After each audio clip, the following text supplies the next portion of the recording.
What up is Marcus? We're doing waiver wires for week 11 already. Man, it feels like this season has been flying by. But first of all, the Vikings-Buffalo game, what an amazing game. That was, gosh, I think I went through about maybe 15 to 20 heart attacks during the entire game. It was an exciting game.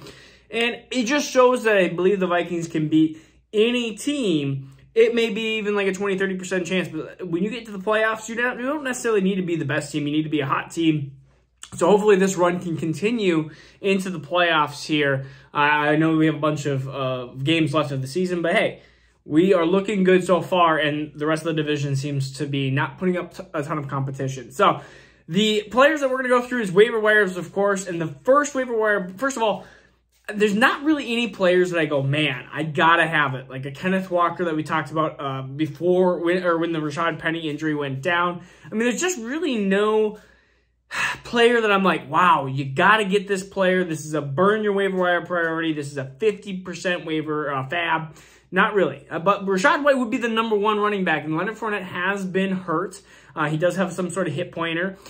He's only 35% owned, and he had over 100 yards rushing. I feel like I mean, you showed in Arizona State last year that he was a exceptional receiving down back.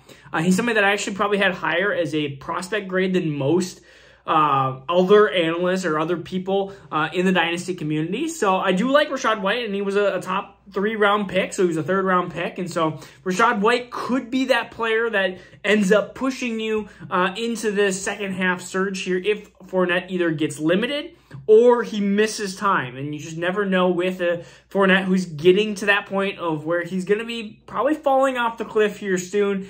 Maybe it's not even this year. It could be the future. So Dynasty, Rashad White's prospect is definitely going up. The number 2 pickup, he's 7% owned. It's Christian Watson, but I do want to give almost a hesitance to it. He didn't, I mean, he didn't have that many catches, but 3 touchdowns is all you need to make a Dynasty basically golden day. And you're going to have this, I think, from Christian Watson, where you're going to have some games where it might be 1 catch for 7 yards.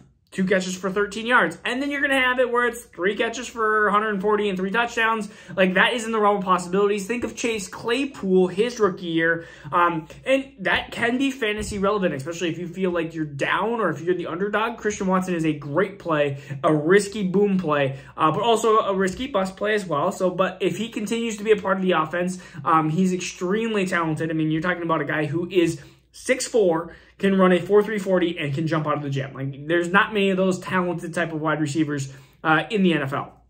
The next one is Isaiah Pacheco. I hope I say that always right. I just assume that I always say these names right, but who knows? Maybe Isaiah Pacheco. Did I say Pacheco?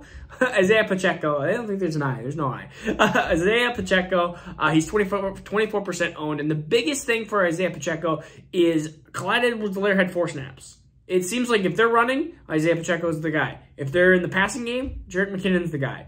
And I don't understand what Clyde Edwards-Helaire did to the whole frustration. Dynasty, redraft-wise, Clyde Edwards-Helaire has made almost little to no sense. He was a 1st-round draft capital. He was a decent running back in college at LSU and an exceptional receiving back for that championship team with Joe Burrow. And then all of a sudden he goes to KC, and everyone's like, "Oh my goodness, he is a top 5 dynasty running back." He goes to a KC team that literally just spent a 1st-round pick over Jonathan Taylor, over DeAndre Swift, over J.K. Dobbins, and all these other running backs, and they literally put it all into that kind of Brian Westbrook type of player, and then they don't use him at all for the entirety of his career so far. 3 years.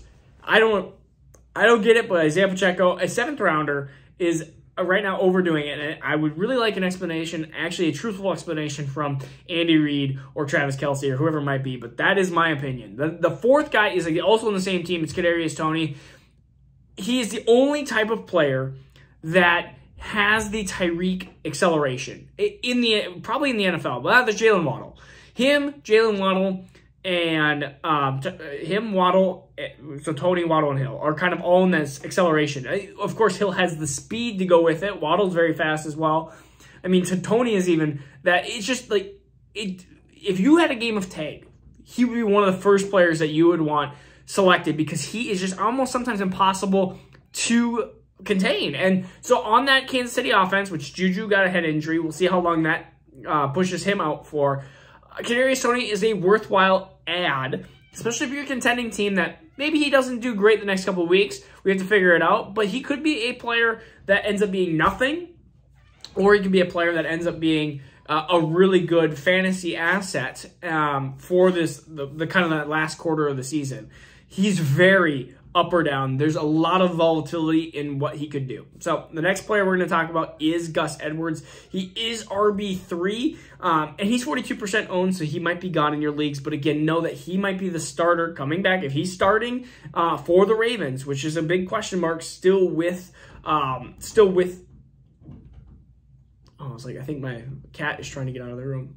If he is starting, then he has definitely some fantasy relevant here. So, a couple other players to note. Deshaun Watson is probably going to be your best pickup. I am not choosing to pick him or roster him because I just can't roster that type of player. I tend to try to go away from those types of players.